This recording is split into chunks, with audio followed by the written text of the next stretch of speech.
मेरे रसूल करीम सल्लल्लाहु अलैहि वसल्लम ने फरमाया, जिना सिर्फ मर्द और औरत की खलवत सहिया का नाम थोड़ी है। फरमाया, जिसने अपनी आंख को गंदा किया वो आंख का जानी है, और जिस शख्स ने अपने कान से बुरी बात सुनी वो कान का बदकार है। और महबूब फरमाते हैं, जिसने अपने आंखों से बुरी चीज को देखा वो आंख का, और जिसने बोलकर लज्जत का ये सामान फराहम किया वो जुबान का जानी है। उसे भी कयामत के दिन उसी तरह पूछा जाएगा जिस तरह जानी को पूछा जाएगा। मेरे भाई, उम्मत मुस्लिमा का वकार मेरे रसूल करीम अलैहिस्सलातु सलाम के गुलामों के दिलों में शर्मो हया भर दिया गया। अल्लामा वाक़दी कहते हैं, हजरत साद बिन नबी वकास ने मदाइन फतह किया। मदाइन का एक शहर था, उसकी बड़ी बड़ी ऊंची बिल्डिंगें थी। जो आदमी भी जाता था वो सबसे पहले, जिस शहर की कोई चीज मारूफ होती है लोग उसको देखते हैं। ऊंची ऊंची बिल्डिंगें थी, सबसे ज्यादा उस शहर के लोगों ने ऊंचे मकानात और ज्यादा तामीरात कर रखी थी। हजरत साद बिन नबी वकास लश्कर लेके गुजरे तो लश्कर में बूढ़े लोग नहीं होते, जवान लोग होते, तवाना लोग होते, और बड़े जीदार सिपाही थे। 10,000 सहाबा की जमात थी। हजरत साद बिन नबी वकास अमीर लश्कर थे। अब ईसाइयों ने एक चाल चली। उन्होंने कहा, मुसलमान जब बाजार से गुजरेंगे लड़ाई तो हम इनके साथ लड़ नहीं सके, हम वो वाला तरीका इख्तियार करते हैं कि मुसलमान काबू में आ जाएंगे। हम औरत को बतौरे तीर के इस्तेमाल करते हैं, हम इसको बतौरे जाल के फेंकते हैं। क्या किया?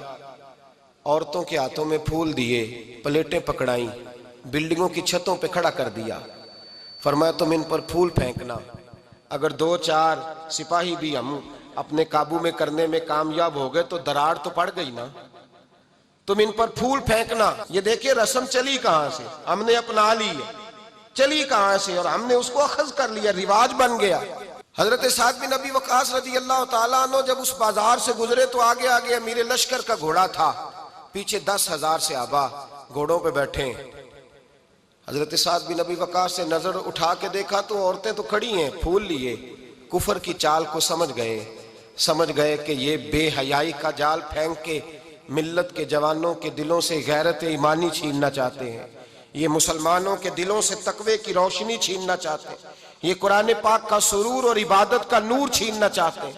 ये बेहयाई का कलक लगा के इनके दिलों से रसूलुल्लाह का दुरूद छीनना चाहते हैं। ये मोहब्बत रसूल के सौते खुश्क करना चाहते हैं। जब देखा तो फौरी तौर पे घोड़े पे चढ़े और जनाब साद ने कुरान पढ़ना शुरू कर दिया। वकुल्लिल मुमिनीना यगुद्दू मिन अबसारिहिम, का मोमिनो, तुम्हारे रब ने तुम्हारे नबी की जुबान से तुम्हें हुक्म दिया है कि तुमने नजरें नीची रखनी है। जब हजरत साद बिन नबी वकास ने आयत पढ़ी तो सहाबा कहते हैं, हमें यूं लगा कि जैसे अभी आयत नाज़िल हो रही है और सीधी दिलों से टकरा रही है। 10,000 का लश्कर गुजर गया, औरतें फूल फेंकती रहीं, लेकिन किसी एक सहाबी ने भी नजर उठा के नहीं देखा। जब लश्कर गुजरा तो उन बीबियों ने प्लेटें फेंकी और कहने लगी, ईसाइयों तुम कितने नालायक और किस कदर बड़े तुम बदतहजीब हो कि अपनी औरतें इस्तेमाल करते हो लोगों को काबू करने के लिए। किस कदर तुम ज्यादा गैरत से गिरे हुए हो। और ये कितना आला तबका है कि हम दादे तवज्जो देती रही, इन्होंने पलट के नहीं देखा। कहने लगे, तुम झूठे हो, और जिस रसूल के गुलाम इतने आला दर्जे के पाए के हया वाले हैं वो नबी कितनी शान वाला होगा। बीबियों ने कलमा पढ़ना शुरू कर दिया। भाई याद रखें, ये जो आज जगह जगह मुसलमानों के खिलाफ कुफर की साजिश है।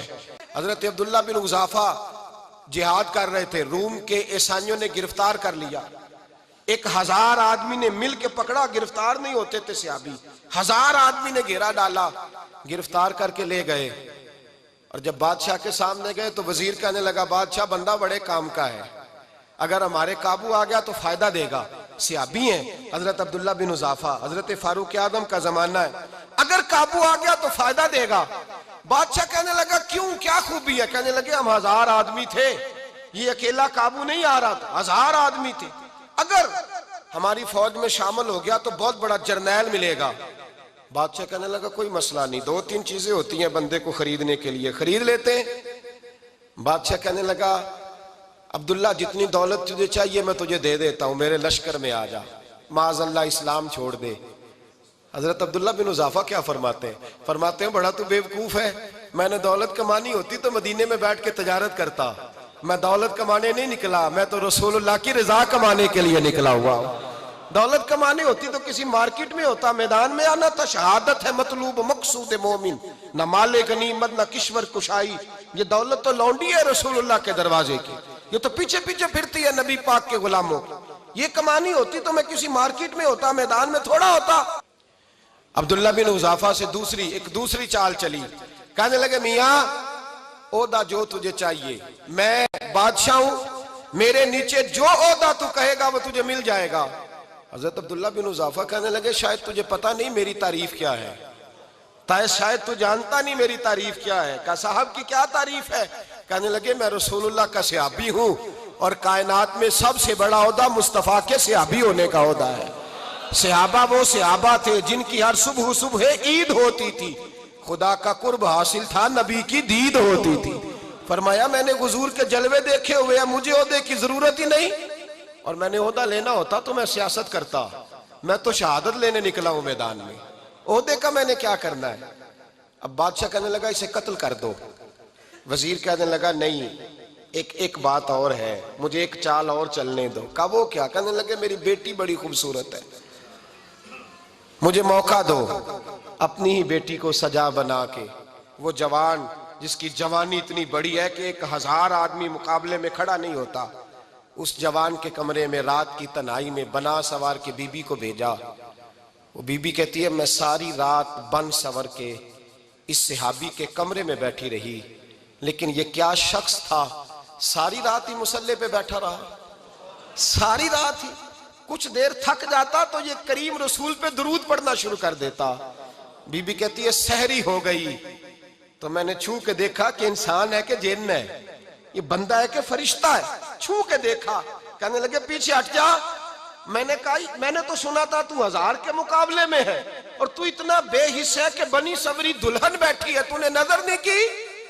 अब्दुल्ला बिन हुज़ाफा, बीबी कहती है नजर फिर नहीं उठाई, नजर फिर झुकी हुई है। कहने लगे बीबी मैं मजबूर हूं, अब मेरे ऊपर कोई हुस्न नहीं चलता, मैंने जलवाए बद्दुहा का दीदार किया हुआ है, अब मेरी निगाहों में जचता नहीं कोई, इसलिए कि जैसे मेरे सरकार है ऐसा नहीं कोई। कभी भी अब नहीं किसी का मेरे ऊपर जादू चलता, मैंने मुस्तफा को। और कहा जरा पीछे हट के बैठ, मुझे मेरे रसूल ने गैर महरम से बचने का हुक्म दिया है, जरा पीछे हट के बैठ। सहरी का वक्त था। वो बीबी कहती है उस नौजवान के जुमले मेरा सीना चीर गए, कलेजा फट गया, चीख निकली, मैं कुफर के आलम में रोई। मैंने कहा मुझे बता तो सही, आखिर ये जज्बा कहां से मिलता है, आखिर ये रोशनी तो मैंने देखी नहीं, कहां से आती है। एक मेरा बाप है जो बना सवर के मुझे तेरे कमरे में छोड़ गया, बतला ये कहां से कैफ आते हैं। तो अब्दुल्ला बिन हुज़ाफा कहने लगे अगर कैफ लेना है तो तू भी मेरे मुस्तफा का कलमा पढ़ जा, आजा दरवाजा रसूल पे झुक जा, मिल जाएगा। सवेरे दरवाजे पे बाप आया बेटी से रिजल्ट लेने, दरवाजा खोला तो बेटी नकाब पहने बाहर आई। बाप कहने लगा क्या बना? कहने लगी पीछे हट जा, तू गैर महरम है, काफर है, मैं मुसलमान हूं। उसने कहा क्या हुआ? कहने लगी तेरे जैसे को बाप कहूं, तेरे जैसे को जो मुझे इस्तेमाल कर रहा था, मैं तुझे बाप नहीं मानती, मैं अब रसूल वाली हो गई हूं, मैं हजरत फातिमा की कनीजा हो गई हूं, मैं अब नबी करीम की खादिमा हूं, खबरदार मेरे करीब ना आना। ये दाव भी नाकाम हुआ। अब हजरत अब्दुल्ला बिन हुज़ाफा के सामने मौत खड़ी की, एक कड़ा में तेल गर्म किया, कहने लगे तुझे इसमें जलाया जाएगा।